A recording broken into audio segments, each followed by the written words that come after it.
Bom dia, bom dia, bom dia. Bem-vindos a mais um Diário de Bordo. Hoje é dia 13 de setembro de 2022. É sempre muito bom estar com vocês aqui nessas manhãs, né? Um abraço a todos aí, a Denise, a Lueli, Natália, a Liz, o Mantovani, o Márcio. Então, um abraço aí a todos vocês, obrigado por estarem comigo aqui. Para quem não me conhece, eu sou o astronauta Marcos Pontes, né, candidato ao Senado aqui em São Paulo, número 222. Conto com o seu voto, peço o seu voto e peço também para você divulgar, né, Nós temos aqui nesse Instagram, né, @astropontes, uma série de vídeos interessantes, né, dê lá uma entrada, olhe lá, veja na parte dos posts desse canal, né, tem muitos posts interessantes para você olhar. Divulgar, é muito importante divulgar. Faltam aí agora basicamente 20 dias para a eleição e é importante que vocês divulguem as informações corretas, não só, né, decidam em votar, né, que é importante, né, o seu voto. Eu conto com o seu voto, peço o seu voto aí para Senado, do astronauta Marcos Pontes aqui em São Paulo, mas também que vocês divulguem, conversem com os amigos, conversem com os seus vizinhos, no trabalho também, converse na escola, coloquem nas suas redes sociais informações corretas, né? E divulguem, é sempre muito importante. Hoje, né, esse tema aqui de hoje, do nosso diário de bordo, é falar um pouco a respeito de voto, exatamente a respeito de voto, né? Da parte da lógica do voto, né? Então, o primeiro ponto com relação a essa lógica do voto é a importância de você votar, né? Isso é muito importante. Muitas vezes eu vejo as pessoas reclamam disso ou daquilo no governo, ou de outras, né, do governador, é do prefeito, é do deputado. Gente, não adianta reclamar depois.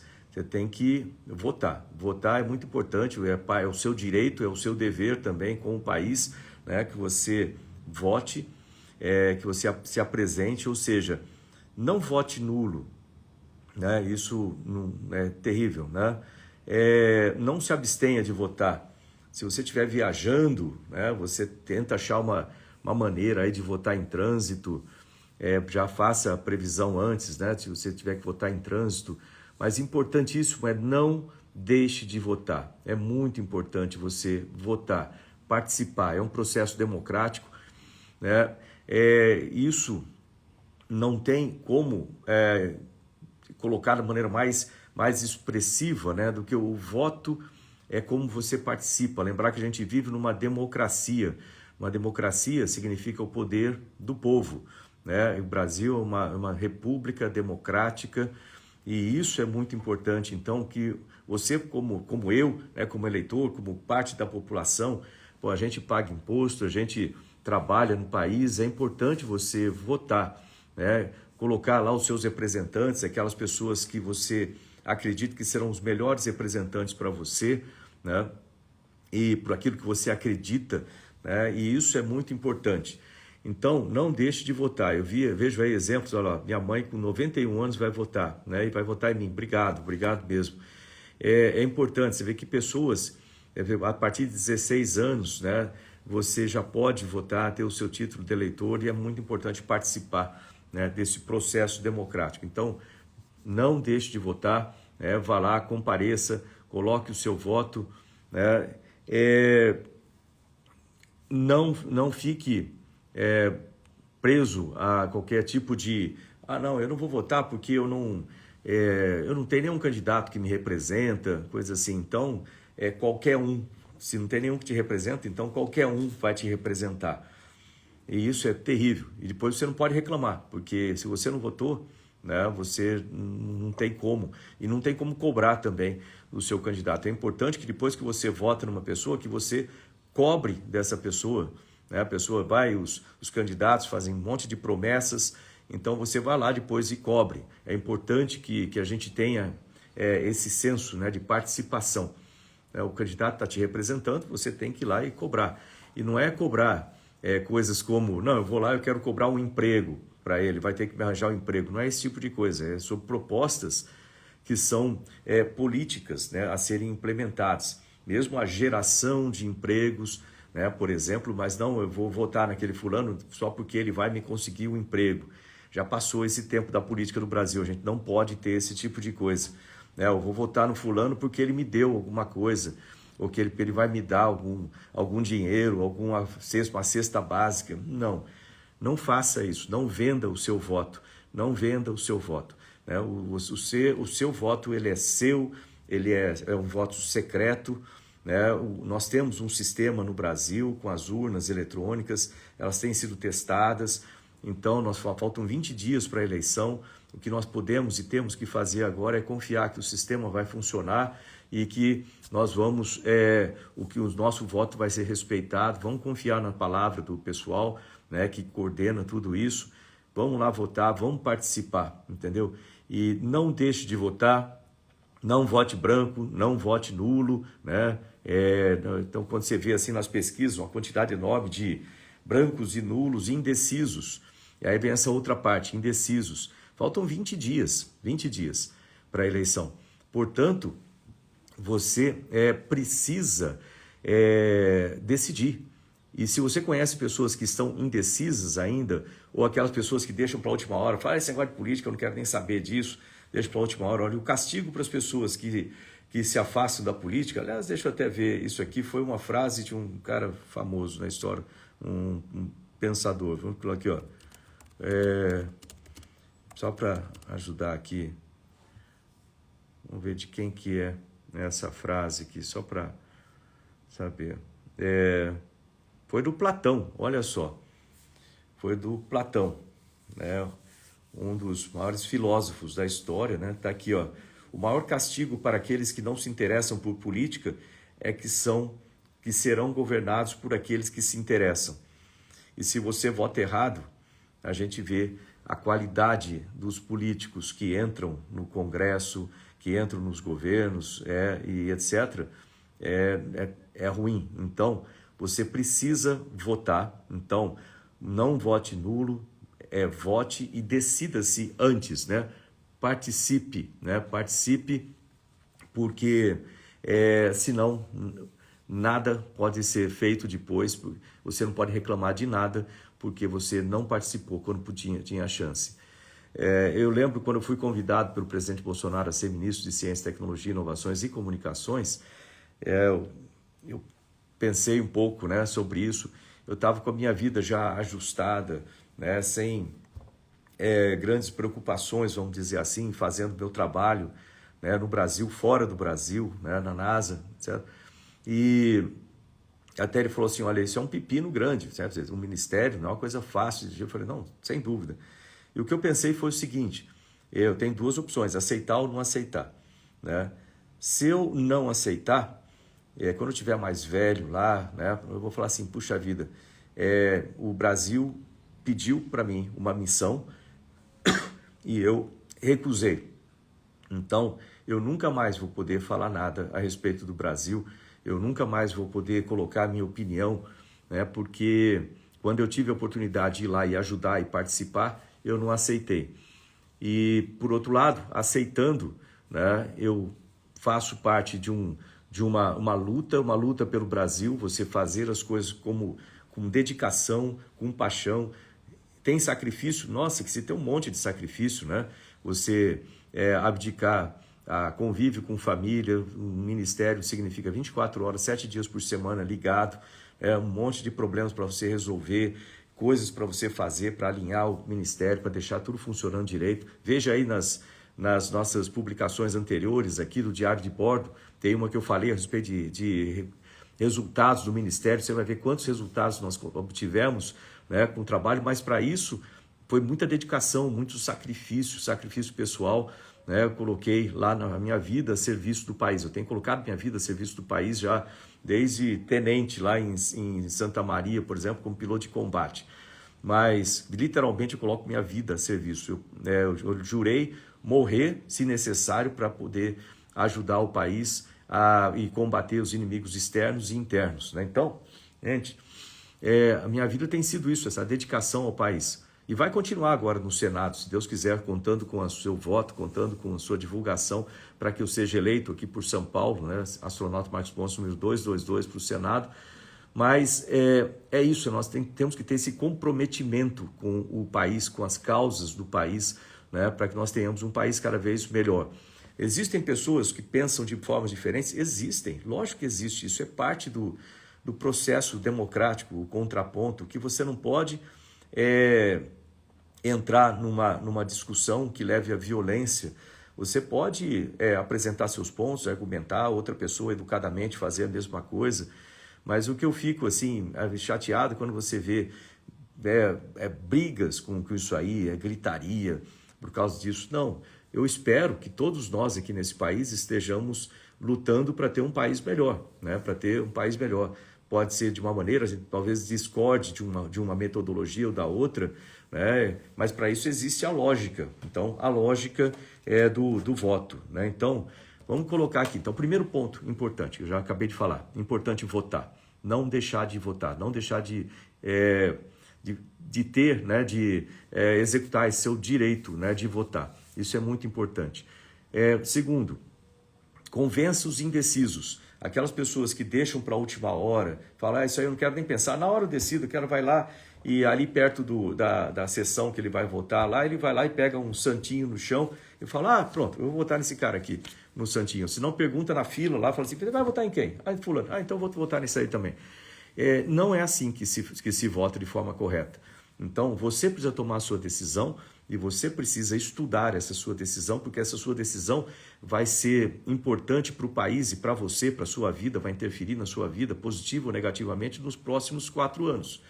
Você não pode ter uma pessoa lá, não, vou votar de protesto. Vou votar por protesto, eu vou votar no fulano só por protesto. Também é errado esse tipo de coisa, né? Você precisa votar com consciência, você precisa votar da maneira correta, né? E isso é muito importante, né? de se fazer. Então, esse primeiro ponto, já falei aqui a respeito de voto, de lógica do voto, é que você precisa votar e você precisa tomar uma decisão sua, né? Tomar uma decisão sua e pensar o que te representa e ajudar a convencer, vamos dizer assim, os indecisos, né? Empurrar esse pessoal para pensar em política. Acabei de falar de uma frase do Platão aqui, né? O maior castigo para aqueles que não se interessam por política é que serão governados por aqueles que se interessam. E muitas vezes as pessoas são ruins e interessam só no umbigo. Lembra que durante muito tempo a gente teve na política do Brasil muitos políticos que nos deram muita vergonha, né, das coisas que eles fizeram com corrupção, com fraudes, etc. E tudo isso fez com que a política tivesse uma conotação muito negativa. E até hoje tem esse tipo de coisa, uma conotação muito negativa, né? E precisa mudar isso. Como é que muda? Bom, precisa entrar políticos novos, precisa deixar os políticos antigos para trás e renovar tudo isso. Então, cada vez que a gente tem uma eleição, por exemplo, de um congresso, eleição como vai ter agora, eleição para o Senado, eleição para governador, para presidente, esse momento é o momento que a gente tem a chance que nós temos de renovar. Se a gente está chateado com a política antiga, se a gente está triste, a gente está decepcionado com o trabalho dos políticos que nós tivemos no passado, ou estão tendo aí, esse é o momento de renovar. É com o seu voto que a gente renova. Então, esse é um ponto a se considerar também. Então, fazer essa renovação, tirar os políticos que têm um histórico ruim, tirar isso aí, né? Então, observar tudo isso. Então, esse é o momento, a lógica de votar é importante. E convença os indecisos, né? Os indecisos são aqueles que estão no meio do caminho, vão deixar para decidir de última hora, lá, coisa assim. Converse com essas pessoas, mostre a lógica. E vamos falar aqui um pouco sobre a lógica de fazer a escolha de um candidato, né? Isso é importante, ter essa lógica na hora de você escolher o seu candidato. Então, até anotei aqui alguns pontos importantes para te ajudar a fazer essa escolha, né? Lógico que eu quero que você vote em mim, né? Eu sou astronauta Marcos Pontes, eu peço o seu voto, mas é importante que você faça as considerações todas. Eu vou falar aqui dessa lógica, não é para te induzir a votar em mim. Não, vou falar sobre essa lógica aqui para te ajudar a pensar e a escolher corretamente os seus representantes. Então, a primeira coisa a se analisar, né, quando você vai escolher um candidato, olhe o histórico, a história de vida desse candidato, né, ou candidata, né? Quando eu falo candidato aqui, entenda homem e mulher, candidatos e candidatas, né? Só para simplificar, eu vou falar candidatos. Então, olhe o histórico de vida daquelas pessoas que você está considerando a ser candidatos. Então, primeiro, faça uma lista daqueles candidatos para cada um dos cargos, lembrando que agora, nessa eleição, a gente tem que votar para presidente da República, para governador de estado, para senador, para deputado federal e deputado estadual. A ordem que aparece na urna é uma ordem diferente dessa que eu falei, mas são para esses cargos que você vai votar. Então, para cada um desses cargos, faça uma lista de candidatos que você imagina, né, que sejam interessantes. Antes de fazer essa lista, procure aí na internet, veja TV, assista o programa eleitoral. Ah, é chato o programa eleitoral? Não, assista, é importante para você assistir. Veja os candidatos que estão disponíveis, que se colocaram, né, para essa concorrência, vamos chamar assim, para essa eleição. Veja os candidatos, anote aqueles candidatos que você acredita que sejam melhor. Então, e fique ligado, foram 20 dias, fique ligado, né, para aprender mais sobre os candidatos, para conversar sobre isso, para conversar com os indecisos, né, explicar para os indecisos isso que eu estou falando para vocês hoje aqui, né, e também mostrar para eles as qualidades ou os impedimentos, vamos dizer assim, de candidatos. Então, vamos lá, primeira coisa, uma vez que você tenha isso aí, busque o histórico de vida do candidato. Então, olhe onde essa pessoa nasceu, de onde ela veio, o que ela já fez na vida, né, qual o nível de compromisso que ela tem com as coisas, com o Brasil, com o seu estado, com a sua cidade, etc. Veja o histórico de vida, né? Vai lá, pesquise. Hoje tem a internet que facilita muito essa pesquisa, né? Então, entre na internet, busque o histórico de vida de cada um dos candidatos, né? Depois, né, uma vez que você conheça a história de vida daquele candidato, o que é importante para você ter como base isso aí.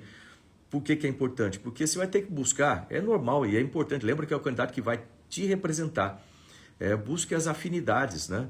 Pô, esse cara é da minha região, isso é importante, né? Esse cara é da minha região, uma coisa importante ser considerada. Olha só, esse cara saiu da periferia, né? Eu moro aqui na periferia, ele sabe como é que funciona, ele sabe como é que é a minha vida, então certamente ele vai me representar melhor lá.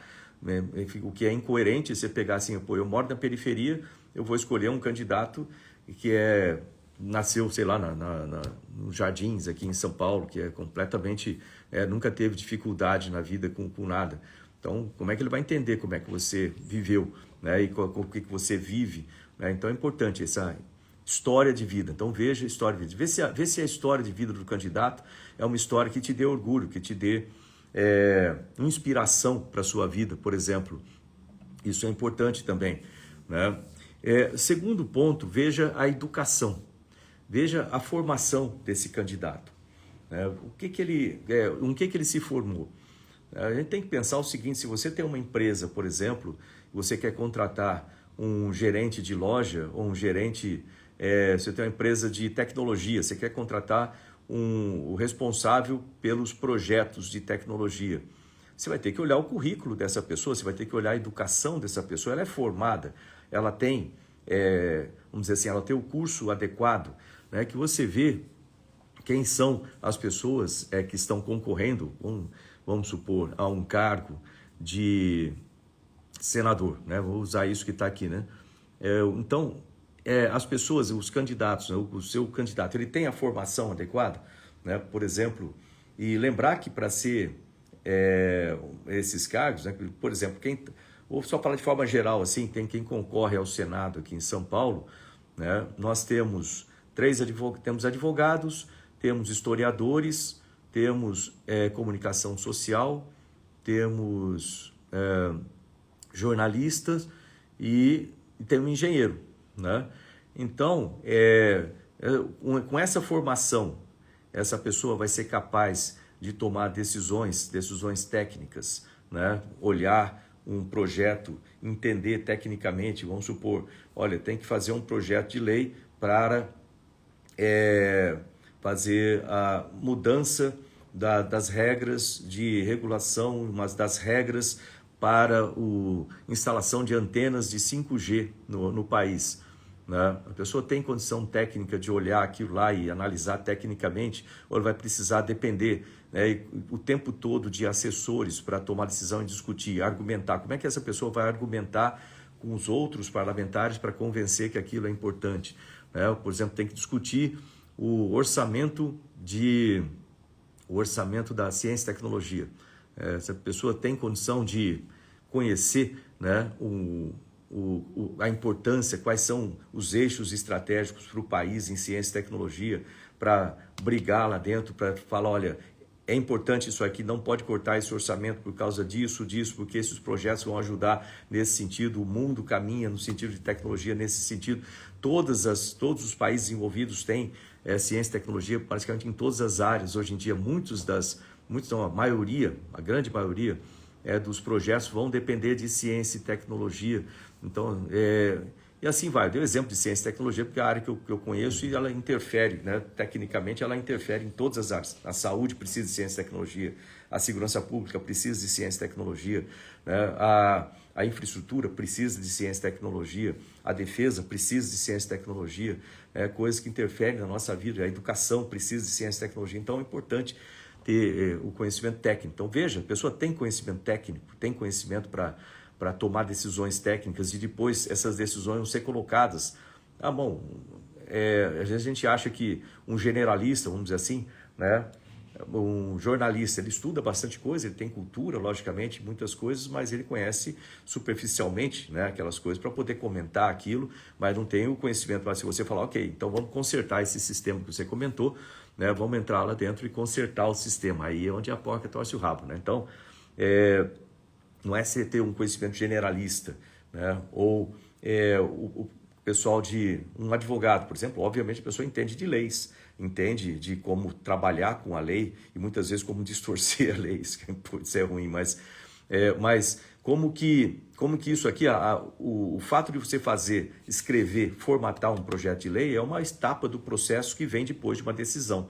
Então, primeiro você tem que conhecer o mérito daquela decisão, discutir os argumentos técnicos daquilo, e uma vez que você tenha tudo isso, você formata aquilo lá num projeto de lei, formata aquilo lá num documento jurídico, e aí esse documento sai. Por exemplo, no Ministério, eu fazia todos os eixos estratégicos, eu tomava as decisões, escolhia, né? Quebrei muito a cabeça tentando ajustar e ajustamos todos os eixos estratégicos do Ministério, quais são as políticas, como é que a gente vai colocar. E no final, né, tem lá a assessoria jurídica que você fala, bom, agora eu quero colocar isso aqui na forma de uma política ou na forma de uma estratégia. Então vamos escrever um documento jurídico para representar essa decisão técnica que foi tomada. Então funciona dessa forma, né? O contrário não dá muito certo, né? Vamos dizer assim, imagina que o advogado lá, eu vou perguntar para a consultoria jurídica e falar assim, escuta, vocês decidam aí quais são as melhores áreas para o Brasil investir em ciência e tecnologia. Eles não sabem disso aí, eles não são preparados para isso. Então eles vão tomar uma decisão ruim, né? Certamente vão fazer uma peça jurídica muito boa, mas vão tomar uma decisão ruim. Então você precisa de técnicos para tomar decisões corretas. Então, a primeira coisa que eu falei, então veja a história de vida das pessoas, dos candidatos. Veja se você tem orgulho, se aquilo te representa, passa por fases da sua vida, se aquela pessoa é uma pessoa que você confia para colocar lá. Segundo, veja a educação. A pessoa tem a formação adequada para aquele cargo que está se propondo, né, que vai representar direito naquela formação. Terceiro, veja o currículo. Né? A pessoa às vezes é formada, é pós-doc em alguma coisa. Ok, pós-doc, muito bom. Tem uma formação acadêmica muito boa.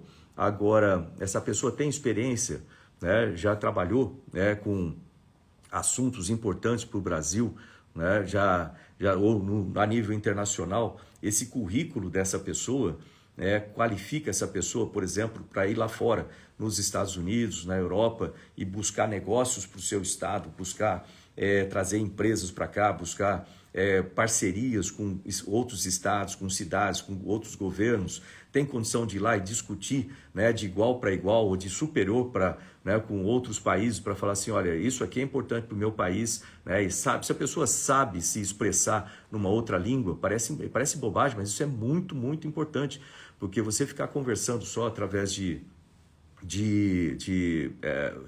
tradutores, né? Isso não dá muito certo. Você não entende muito o que a pessoa está falando e ela não entende muito o que você está falando, porque passa por um tradutor no meio do caminho. Então, é importante você entender, você conversar com a pessoa, você se expressar, você argumentar, você ter argumentos firmes, que você consiga trazer o melhor resultado para o país. Eu, no Ministério de Ciência, Tecnologia e Inovações, né, eu discutia lá fora, eu participava do Carnegie Group, que é um grupo muito fechado de ministros de ciência e tecnologia no planeta, só dos grandes países, e o Brasil, que a gente faz parte, mas o Brasil nunca tinha mandado nenhum ministro para lá, porque havia essa dificuldade, né? Então, para mim, eu sou embaixador da ONU para desenvolvimento industrial, eu sei como tratar a nível internacional, né? Eu sei como tratar com a diplomacia internacional, eu sei como argumentar, buscar negócios, falar com empresas, falar com governos, falar com altos representantes, com que seja aí ministros, presidentes, primeiro-ministro. Então, isso aí é muito importante para ter um senador, por exemplo, que possa trazer negócios para o país, né? Ir lá fora e representar muito bem o nosso estado, trazer coisas para o nosso estado dessa forma. Então, verifique nos candidatos aí, né, quem tem essas condições de ir lá fora, né, e representar bem o país, ter a credibilidade internacional também, né, ser respeitado lá fora. Quando você chega, você fala, as pessoas te ouvem, porque elas sabem que você tem um currículo que leva a isso. No meu caso, eu sou embaixador da ONU para Desenvolvimento Industrial, sou embaixador mundial de ensino profissionalizante, né, 2 décadas trabalhando com a NASA, então astronauta, extremamente reconhecido em todo lugar que eu vou no planeta. Então, com isso, eu consigo trazer aqui para o nosso estado de São Paulo os melhores contratos e acordos internacionais, e isso é muito importante. E, obviamente, né, eu consigo chegar lá e me expressar em inglês, né? Inglês é praticamente para mim como fosse uma língua natural, de chegar lá e expressar com eles e não tem problema nenhum. Então, veja o currículo das pessoas e depois aqui dentro, né? Às vezes você vê candidatos que nunca tiveram uma experiência de trabalhar próximo ao Congresso. Eu nunca fui parlamentar, né? E às vezes o pessoal fala, pô, falta essa experiência para você, mas sinceramente, para dizer para vocês, vendo tudo que aconteceu no Brasil, né, dentro do escopo político, a gente teve tanta vergonha dos nossos parlamentares, tipo assim, que de certa forma eu até dispenso essa experiência de ser parlamentar, porque a gente vê que os que são muito experientes também têm aí muitas histórias ruins para contar, né, ou pessoas contarem, né, sobre processos, né, investigações, etc., o que é terrível, né? Então, olhem os currículos, né, das pessoas, e eu tenho o meu currículo como ministro de Comunicações, ministro de Ciência, Tecnologia e Inovações, com resultados para mostrar, né? Às vezes você vê um ou outro concorrente falando assim, não teve nada, o cara nunca fez nada lá, né? Isso aí é o tipo você começa a notar o caráter da pessoa por aí, quando a pessoa mente para tentar prejudicar um adversário, prejudicar um concorrente. Então, as pessoas que falam essas coisas, vocês vão lá, pesquisam, tem lá um monte de resultado, e a pessoa está ali e fala, o cara nunca fez nada, tipo assim, do tipo, você já sabe que essa pessoa não tem o caráter necessário para ser, porque se a pessoa mente para tentar levar vantagem numa competição, né, imagina o que vai fazer depois que chegar lá. As pequenas coisas demonstram o caráter da pessoa, que depois vai ser refletido nas grandes coisas. Então, preste atenção nessas coisas. Quando você vê a pessoa mentindo sobre isso, fala, não, o cara não fez nada lá, e assim do tipo, preste atenção, né? Você sabe que fez, tem lá os dados, não tem como apagar o fato, né? Não tem como apagar, né? O pessoal, por exemplo, tem lá o SALAS, né? Sistema Amazônico de Laboratórios Satélites. Tá lá, tem o laboratório em si, né? Tá lá, você pode ir lá, entrar nele, né? Assim da coisa. Aí a pessoa, não, o cara nunca fez nada, assim do tipo, né? Então, você já sabe que essa pessoa que fala, cara, nunca fez nada, está mentindo. E se ele está mentindo com pequenas coisas, vamos chamar assim, durante um processo de eleição, certamente quando chegar lá num Congresso ou num Senado, vai mentir muito mais e vai mentir para você, né? Que já está mentindo para você, então lá vai ser pior ainda. Então, Cuidado com isso, isso mostra o caráter. Então, olha o currículo das pessoas. Currículo é muito importante, né? A gente já viu aí muitos exemplos de políticos aí que a gente não quer recordar. Vou falar um pouco disso depois, vou ler só alguma coisa. Terceira coisa, falei do currículo. Então, falei da história de vida, falei da educação, da formação adequada. História de vida tem que ser inspirador, tem que ser alguma coisa que te dê orgulho. Educação tem que ser a educação adequada, a formação adequada, né, no nível adequado para discutir com propriedade assuntos técnicos. Né? Tem que ter um currículo que dê conhecimento, que já foi lá, conhece, tipo, no meu caso eu era ministro, eu conhecia o Congresso, eu fui muitas vezes no Congresso, resolvi coisas lá de décadas, por exemplo, o Acordo de Salvaguardas Tecnológicas, estava lá 20 anos parado no Congresso, precisava de um técnico para ir lá convencer os parlamentares, né, da importância daquilo, e foi aprovado rapidamente. Depois, um assunto lá de 6 anos parado no Senado, PL 79, que é extremamente importante para 5G, parado lá há 6 anos, eu fui lá no Senado para ajustar, para conversar, mostrar tecnicamente o porquê da importância. Então, rapidamente foi aprovado também. Então, você vê que o currículo, né, e a educação, a formação é muito importante para convencer tecnicamente, com fatos e argumentos, a importância de se votar a favor de um projeto ou contra, se for aquilo for ruim para a população, no caso aqui para o estado de São Paulo.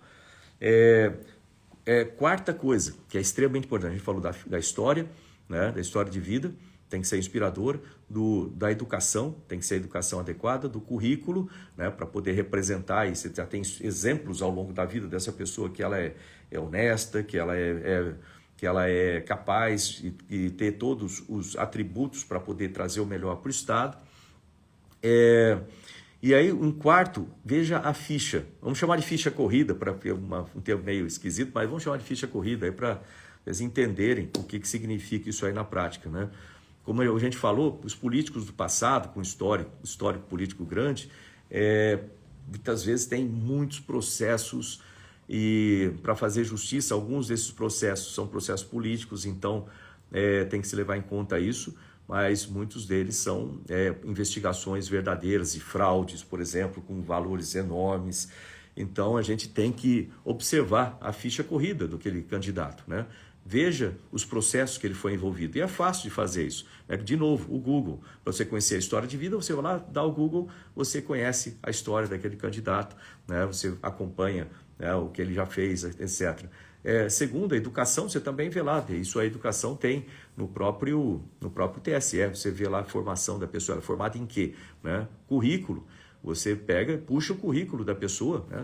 Você tem o currículo ali, onde que a pessoa já trabalhou, o que ela já fez, né? E assim por diante no Brasil. Então, tudo isso você puxa da internet. E quarto, a ficha limpa, você também puxa da internet. Você pode botar o nome do candidato e colocar lá investigações ou colocar processos, né? O nome do candidato, processos. Aí você vai ver lá, vai aparecer o Jus Brasil, vai aparecer outras ou reportagens dizendo a respeito de processos ou investigações sobre aquele candidato. E aí você vê, peraí, eu vou votar num cara que já tem um processo ou uma investigação em curso sobre tal coisa. Se ele roubou lá atrás uma coisa, obviamente agora eu não vou colocar o cara de volta na cena do crime, né? Eu não vou falar nomes aqui, mas vocês têm aí esse exemplo, né?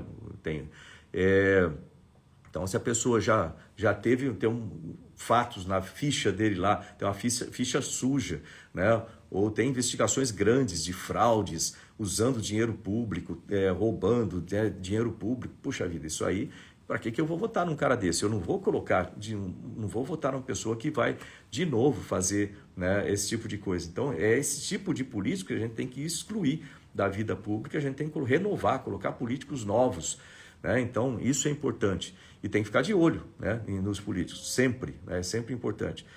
Quinto, olhe as propostas. Então, quais são as propostas desse candidato? As propostas atendem o que eu preciso, né? Esse candidato, vamos supor, tem aquelas coisas que são básicas, essenciais para o Estado e para as pessoas, para a qualidade de vida. Eu, por exemplo, divido as minhas propostas em duas vertentes, né? Uma vamos dizer assim, mais a respeito da gestão do Estado de São Paulo. Como senador, se você representa o Estado, você tem que defender o Estado. Então, são essas propostas para o Estado de São Paulo, falando no ponto institucional, né? Vou dar um exemplo, a discussão do Pacto Federativo. O Estado de São Paulo leva muita desvantagem nisso aí. Então, isso aí é uma coisa para defender o Estado, mas a gente não vê muita conexão disso com a nossa vida no dia a dia, o preço do remédio, o preço da comida, o preço do combustível, a minha moradia, a educação do meu filho, né, e etc. Então, a gente não vê muito essa conexão. Tem conexão, porque se eu vou lá no Senado, defendo um pacto federativo mais a favor do Estado de São Paulo, de forma que a gente tenha os recursos que são arrecadados aqui de impostos federais, vão lá para Brasília e vai 719 bilhões e voltam 47 bilhões, né, para o Estado. A gente tem que discutir isso, porque a gente está levando uma desvantagem enorme. Você fala, pô, mas o que isso tem a ver com a minha vida? Bom, tem a ver porque sobrando mais dinheiro, trazendo mais dinheiro para o Estado, o governo do Estado aqui, né, vai poder, o Tarcísio lá, como governador, vai poder colocar mais recursos na educação do seu filho, vai poder baixar impostos aqui, baixando esses impostos, a gente tem as coisas mais baratas, né, e tem mais empresas, tem mais empregos, então isso aqui é muito importante para todo mundo, mas geralmente a gente não vê isso como uma conexão direta com o nosso dia a dia. Existe, mas indireta e muito grande. Mas, então, eu tenho propostas que são em nível institucional, como a discussão do Pacto Federativo, né, a defesa de São Paulo na reforma tributária, né, e tudo isso, enxugar o Estado, enxugar a máquina para ter mais recursos aqui. Então, tudo isso está aqui nesse sentido, né? Defender as nossas universidades, o orçamento das universidades, assim por diante. Está aqui. Agora, na parte do outro lado, que eu chamo de propostas para qualidade de vida. E aí, nessas propostas para qualidade de vida, a gente tem coisas como, vamos ampliar o número de creches nas periferias, porque eu vivi na periferia, eu sabia da dificuldade da minha mãe, que trabalhava fora e não tinha creche. Só 18% das mães que trabalham fora tem creche disponível para o filho. Então, vamos colocar isso para 100%, né, para ter creche 100%. Como a gente vai conseguir o recurso para isso? A gente consegue fazendo articulação, existem recursos, desde que sejam canalizados na direção correta. Então a gente pode trabalhar com o MEC, né, com o FNDE, com o Fundeb, com os recursos que a gente pode trazer também do setor privado, as parcerias, ou seja, a gente consegue, precisa de articulação no Ministério. O pessoal fala, pô, teu orçamento está baixo, eu consegui fazer um monte de coisa com orçamento baixo, porque a gente consegue. A administração é isso, gestão é isso, né? Então, aumentar, por exemplo, o número de creches, né? Isso é importante, aumentar o número de escolas profissionalizantes também é importante, porque quantos jovens a gente vai tirar da periferia, como foi o meu caso, através de um curso profissionalizante. Então a coisa está no dia a dia. Como a gente vai fazer, né, por exemplo, para melhorar a mobilidade das cidades, que interfere a segurança pública, como a gente vai fazer na segurança pública. Então, tudo isso aí são projetos que a gente pode trazer no dia a dia da pessoa. O senador tem também uma influência enorme para fazer isso acontecer e melhorar a nossa vida. Então, eu falei, então veja os projetos dos candidatos, né? Então, projetos factíveis, viáveis, são projetos que têm a ver comigo, então veja lá, isso aí que é importante. Essa é a quinta coisa. Então a gente falou, história de vida do candidato, ser uma história inspiradora para você, é importante que o candidato tenha uma educação boa e uma educação adequada para tomar decisões técnicas corretas, né, no Senado, onde for, que tenha um currículo, né, já trabalhou em coisas que são importantes e sabe como fazer, demonstrou que sabe como fazer, como eu fiz lá no Ministério de Ciência e Tecnologia, por exemplo, ou na NASA, ou lá na ONU, etc. Então, tem esse currículo é muito importante, né, para poder trazer a ficha, né, vamos dizer assim, a ficha limpa, ficha suja, tem que eliminar aqueles que têm ficha suja, que têm investigações correndo. A gente tem que trocar esses políticos, colocar políticos novos. Então, tem renovação da política muito importante. Não voto só porque, eu lembro do nome desse cara, eu voto. Não, esse cara pode ter um monte de coisa errada lá atrás. Então, vote nos políticos mais novos, né, importantes. E quinta coisa, veja as propostas. Eu falei aí de algumas ideias de propostas, mas tem muitas outras propostas que eu tenho aqui. Então, veja as propostas dos candidatos. Sexto, veja o caráter do candidato. Isso é muito importante, né? Como eu dei um exemplo aqui, se a pessoa mente para você, para tentar denegrir um outro candidato, a pessoa vem e mente sobre isso, isso é uma demonstração de falta de caráter. E você não quer ser representado, né, por uma pessoa que não tenha caráter. E a pessoa mente para tentar ter vantagem em alguma coisa, numa competição, numa eleição, por exemplo. Quando chegar lá dentro, vai mentir também. Isso aí não é uma coisa que mude de uma hora para outra. A pessoa vai mentir, vai fazer a mesma coisa. Então, preste atenção nisso aí, no tipo de comportamento. A pessoa tem um comportamento instável, tem um comportamento tipo assim, que você não tenha uma clareza, que uma pessoa que não tenha uma linha mestra, vamos dizer, que não seja leal, por exemplo. O caráter é muito importante, lealdade é muito importante. Lembro que eu aprendi na academia os valores, né, mais importantes para um combatente da Força Aérea, que eu norteio minha vida por esses valores, são coragem, lealdade, honra, dever e pátria, né? Então, lealdade está aí no meio, é muito importante você ter lealdade, né, trabalhar com as pessoas, trabalhar com ética, né? Então, isso aí é extremamente importante. Preste atenção nisso nos candidatos que você está escolhendo, né? Veja também, esse é o sexto item, e veja finalmente aqui a afinidade, né? Você se sente confortável com um tal candidato, né? Você, quando olha para o candidato, você olha para os olhos do candidato, você vê ali dentro desses olhos, você vê nesse candidato algo que te dá afinidade, é alguém que eu falo assim, puxa, eu posso confiar nessa pessoa, né? Realmente é uma pessoa assim, cuidado com os enroladores, né? Porque tem aí gente que é completamente... Isso a gente sabe que políticos antigos, né, vamos chamar assim, eles têm uma habilidade muito grande de enrolar a gente. Então, o cara tem um discurso maravilhoso, fala coisas assim, mas no fundo, gente, a gente tem no coração... Eu não sei como explicar isso aí, porque ultrapassa, vamos dizer assim, a barreira da ciência normal, mas você consegue, olhando para uma pessoa, convivendo um pouco com a pessoa, olhando nos olhos de uma pessoa, você consegue ver se aquela pessoa é honesta, se o que ela está falando está vindo do coração, se aquilo lá, ou não, se a pessoa está falando só para te agradar, né? Você vê muitas pessoas que vão na onda, né, e tentam agradar todo mundo pela onda ali. Meu pai falava uma coisa muito interessante, seu Vigílio, ele falava assim, olha, a pessoa que tenta agradar todo mundo desagrada a maioria. Então, preste atenção, né? Você sente a empatia por aquele candidato, que também é importante, né? Então, é importante nesse contexto inteiro. Então, nós falamos aqui de 7 itens para você escolher bem o seu candidato. Olha, história de vida tem que ser inspiradora, não pode ser uma história de vida que você fala, pô, isso aí, né, o que essa pessoa já fez na vida, etc. Então, história de vida tem que ser inspiradora. Segundo, a formação de educação, essa pessoa é formado numa profissão que permita que essa pessoa tome decisões técnicas importantes, né, e tem essa capacidade. Terceiro, currículo. Essa pessoa tem uma experiência profissional e uma credibilidade que seja adequada com um cargo, por exemplo, de senador. Ele pode ir lá fora representar o meu estado, pode ir lá nos Estados Unidos, na Europa, representar o meu estado, trazer negócio para cá.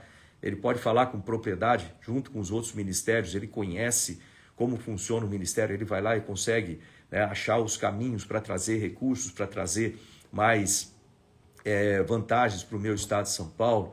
Ele sabe como discutir dentro do Congresso, né, sobre assuntos importantes. Então, importante essa parte, né, do currículo também. Quarto, ele tem ficha suja. Se a pessoa tem ficha suja, pô, descarta isso aí, né? A pessoa tem processos sérios sobre fraude com dinheiro, né, improbidade administrativa, corrupção, né, tudo isso descarta, tem que ter candidatos novos, né? A pessoa tem propostas que me ajudam no meu estado, né, propostas viáveis. A pessoa tem caráter, né, a demonstração que ela faz em pequenas coisas, a atitude dela, né, a imprevisibilidade, ou se ela é uma pessoa sensata, é uma pessoa que fala de maneira que não fica atacando as outras pessoas de uma forma leviana, por exemplo, é uma pessoa adequada, ela se alinha com a minha ideologia, vamos dizer assim, ela defende aquilo que eu defendo, defende família, defende a liberdade, defende liberdade de religião, liberdade de expressão, né? Ela defende isso aí, tá? Dentro do contexto, ela tem caráter para fazer isso. Eu tenho afinidade, quando eu olho para essa pessoa, eu me sinto bem, eu gosto dela, eu gosto que ela seja, no final, ou seja, tem várias de critérios aí para você escolher os seus candidatos. Eu espero que você veja lá todos esses critérios, no meu caso aqui para o Senado de São Paulo, e vote, né? Então eu peço o seu voto, eu sou o astronauta Marcos Pontes, né, candidato ao Senado aqui em São Paulo, número 222, e eu conto com o seu voto e conto que você espalhe também. É importante demais que as pessoas votem, né? É importante votar, é importante que você nos ajude a convencer aqueles indecisos, né, também a votar da forma correta. Então, é extremamente importante todos esses aspectos aí de uma eleição que vai acontecer daqui a 20 dias. Então, você aí pode e precisa me ajudar a divulgar. Então, me ajude a divulgar, não é só votar em mim, é me ajudar a divulgar também, convencer as pessoas que estão indecisas ou aquelas que estão deixando para tomar decisão de última hora. Tem que convencê-las agora, né? É importante, cada um de nós pode se transformar em 10 para espalhar esse conhecimento, né? E fazer isso.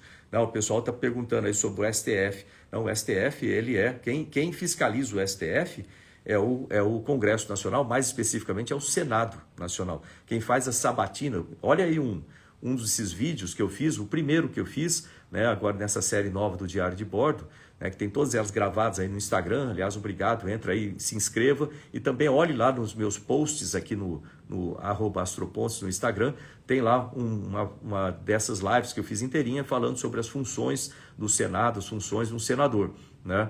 E entre elas está a fiscalização do STF, assim como o Congresso fiscaliza os ministros de Estado, né? Eu era ministro, eu tinha que ir lá e dar explicações para o Congresso. O Senado pode chamar ministros do STF para ir lá e dar explicações sobre o que está sendo feito. Isso está completamente dentro das 4 linhas da Constituição.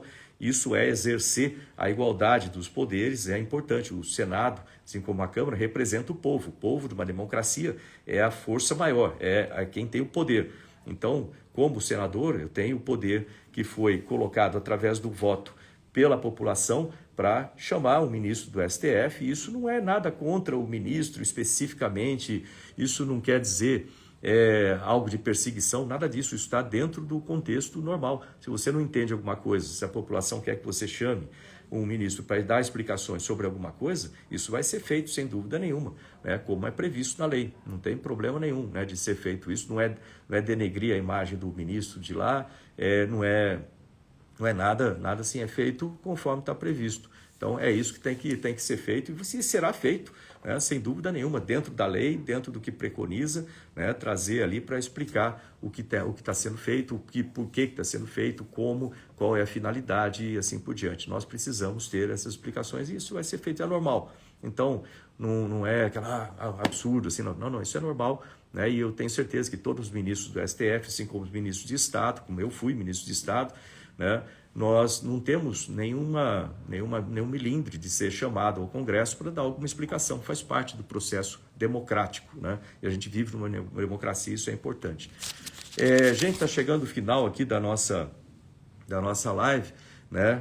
Eu vou ter que, daqui a pouquinho, vou sair, né, daqui para ir para Sorocaba, uma motociata lá em Sorocaba, vai sair de frente da prefeitura, a junção lá às 9 horas da manhã, em frente da prefeitura de Sorocaba, naquele estacionamento grande que tem lá, e o presidente Bolsonaro vai estar lá, o Tarcísio vai estar lá comigo também, então vamos estar lá, eu vou lá com eles para participar dessa motociata, né?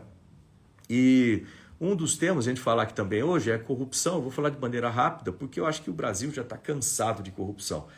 É cansado de corrupção. A gente tem que eliminar essas coisas. E nós tivemos aí um histórico muito grande de corrupção nas épocas dos governos, né, da esquerda. A gente ficou muito envergonhado com essas corrupções, com esses casos de corrupção que nós tivemos, e não eram suspeitas de corrupção, eram realmente casos comprovados, julgados de corrupção. E é importante que veja isso, né, na hora de votar. Acabei de dar toda uma dica para votar. Veja isso aí também, olhe o que aconteceu no passado, veja os exemplos de como um governo, né, socialista, aliás, isso é uma coisa importante, eu nunca me alinhei, vamos dizer assim, a qualquer coisa nesse sentido.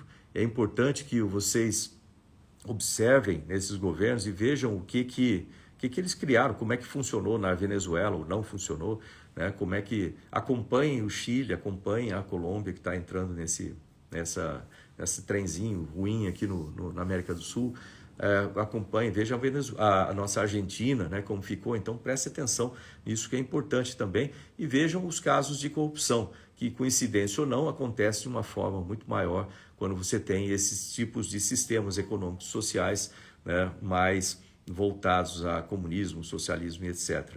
Então, eu só vou passar aqui numa reportagem antiga, uma reportagem aqui que isso aqui é do Jus Brasil, né, de 2016, né, 6 anos atrás.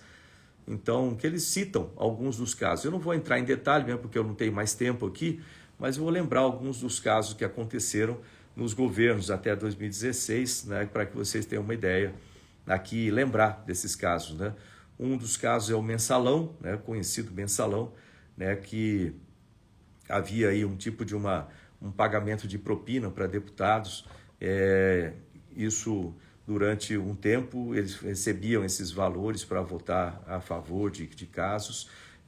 Então tem muitos nomes aqui, eu não vou entrar em todos eles, mas isso aí então foram condenados pelo STF. Então não é uma suspeita, isso é um caso que aconteceu, o mensalão. Depois vocês pesquisem aí mensalão, o que foi e a importância disso aí, né, para o país. A gente ter esse conhecimento dos casos aí de corrupção do passado, para que a gente não vote nessas pessoas, ou não coloque, vamos dizer assim, o pessoal de volta na cena do crime, como o pessoal costuma dizer. Foram escândalos no DENIT também, né, isso envolveu aí alguns ministros, um ministro e funcionários de lá, com muitos, né, muitos escândalos também no DENIT, ou no Ministério dos Transportes na época, né? Teve muita coisa. Pesquise aí coisas que aconteceram no Ministério dos Transportes até 2016, vocês vão ver muitos casos que aconteceram. Outro foi aquele escândalo dos bingos, não sei se o pessoal lembra, lá atrás, né? Lá no começo, não lembro nem. A gente tem a tendência de esquecer essas coisas, mas é importante lembrar. Esse escândalo dos bingos aconteceu em 2004, né? Então ele envolvia aí uma série teve até uma CPI chamada CPI dos bingos, né? Envolvia diretamente era para arrecadar fundo para o Partido dos Trabalhadores na época. Então o tal do escândalo dos bingos. Então procure aí também para ter mais informações sobre o tal do escândalo dos bingos. Que mais? Depois veio os escândalos de fundos de pensão, né? Escândalos de fundo de pensão, como o escândalo o rombo, né, que teve na Postales, né? Isso foi um problema sério, é um problema sério. Até hoje os funcionários dos Correios estão tendo que pagar do seu salário para cobrir esse rombo que teve. Foi um rombo de 5 bilhões, né, no fundo de pensão dos Correios, a Postales. Teve o problema na Petros, que é o fundo de pensão da Petrobras, né, que isso foi um rombo de 20 bilhões, bem maior ainda. O rombo no fundo de pensão do Banco do Brasil, também da Prev, que aí foi um rombo de 13 bilhões.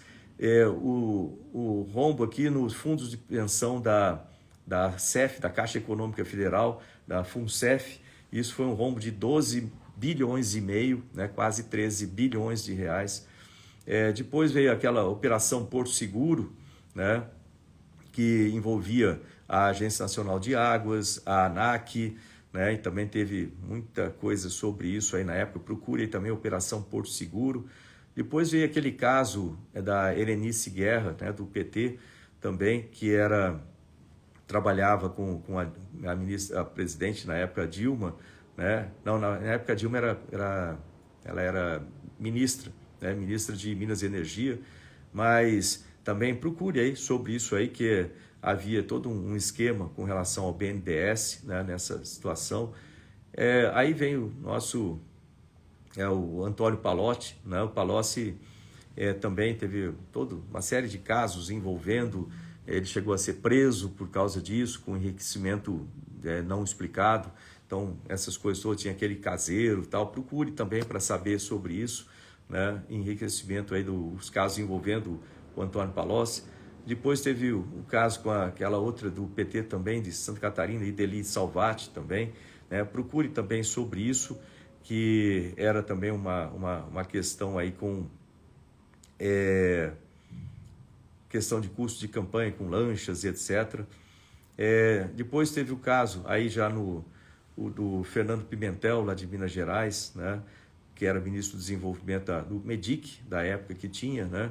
Então também teve um caso sobre isso aí. Eu não vou citar o caso em si, mesmo porque eu não tenho tempo e mesmo porque eu não gosto de fazer esse tipo de coisa, eu só estou lembrando dos nomes aqui para que vocês pesquisem, né? Não faz parte do meu perfil ficar acusando as pessoas, né? Então vocês pesquisem e vejam isso aí. Então teve muitos casos do Ministério dos Transportes, né? Teve o caso do Ministério dos Esportes também, né? Que foi durante a administração Dilma também, isso aí. Então tem que ser visto também, procurem sobre isso aí para ter certeza e ver, né? Não pela minha palavra, mas olhar aí. Também o caso do Ministério do Trabalho, o escândalo da Petrobras, né? Que muita gente fala, essa fraude, vamos dizer assim, essa corrupção da Petrobras, teve desvio de mais de 49 bilhões de reais, né? Para ter uma ideia, né? Um valor como esse aí, aqui em São Paulo, o valor destinado para a educação de São Paulo, do estado inteiro, é de 42 bilhões de reais. Então, no orçamento de São Paulo, dá mais que o orçamento da educação inteira do estado de São Paulo. Só esse escândalo aí da Petrobras, esse desvio de mais de 49 bilhões de reais. Então procure aí também para saber, né, sobre isso. Não vou ficar falando o nome das pessoas aqui, isso não é a ideia. A ideia é que vocês saibam e que vocês relembrem isso e pesquisem mais, né? E lembrar que tudo isso aí foi antes aqui de 2016. Essa notícia aqui é de 2016, que eu acabei de ver aqui do Jus Brasil, tá? Então dê uma olhada, né? E procure isso e veja se você quer ter o retorno de corrupção no Brasil ou se você quer ter um país onde livre dessa corrupção. E para livrar dessa corrupção, você vai ter que fazer uma mudança. Você não adianta você insistir fazendo a mesma coisa e ter resultado diferente. Você não vai ter resultado diferente. Então, o que causou tudo isso foram os políticos antigos. Então, né, a gente precisa se livrar dos políticos antigos, a gente precisa ter mudança, né? Eu faço parte dessa mudança, né?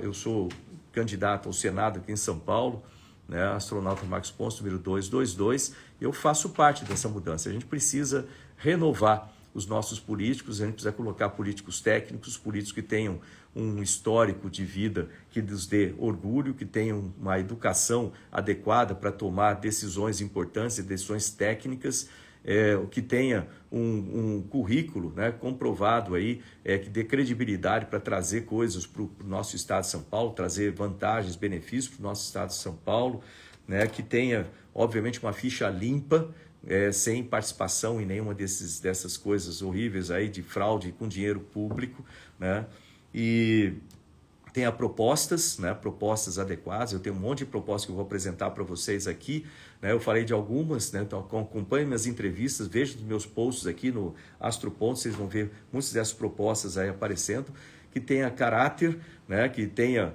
um caráter que demonstre-se nas pequenas coisas, né? Que não seja uma pessoa leviana, que fique aí querendo atacar os outros de forma completamente instável. Isso aí não, que tenha um comportamento adequado para o Senado, né? Que tenha um comportamento estável, sensato. Muito importante ter esse tipo de coisa e que, né, eu lembro que as pequenas coisas que as pessoas fazem aqui, a pessoa tentar mentir, inventar coisas para tentar levar vantagem. Agora imagina quando tiver o poder na mão, né? O poder não muda as pessoas, o poder só revela quem as pessoas são.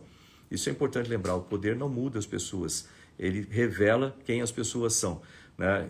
Eu estou, vamos dizer assim, na mídia, com fama, como astronauta e etc., já há mais de 20 anos, né? Desde 1998, né? Ou seja, bastante tempo, né? E nunca posso deixar o poder subir a cabeça, como as pessoas dizem, né?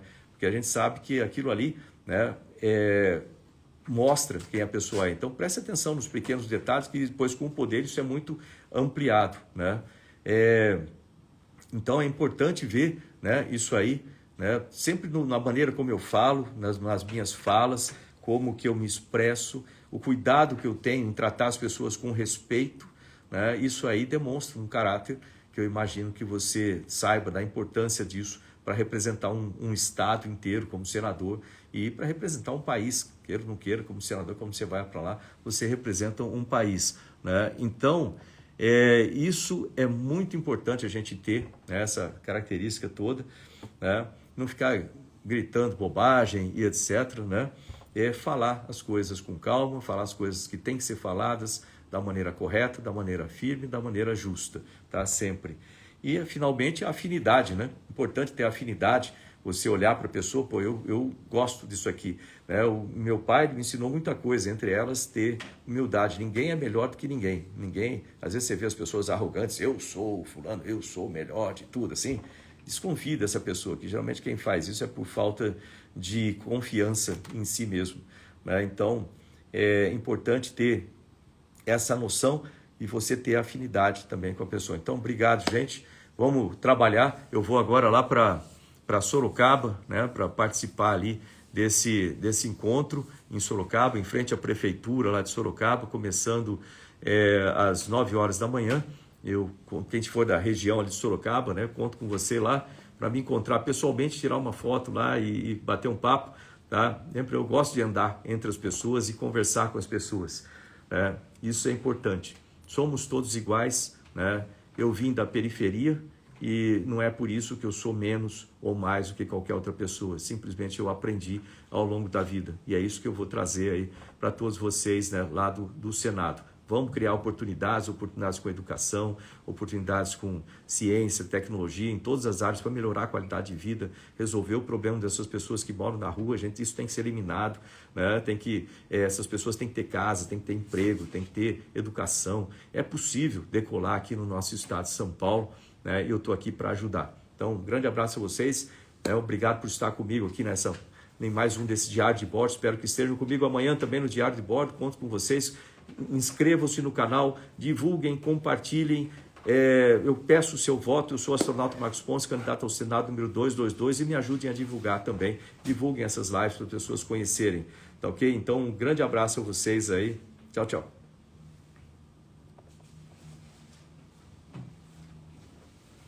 Vamos, nós estamos atrasadíssimos.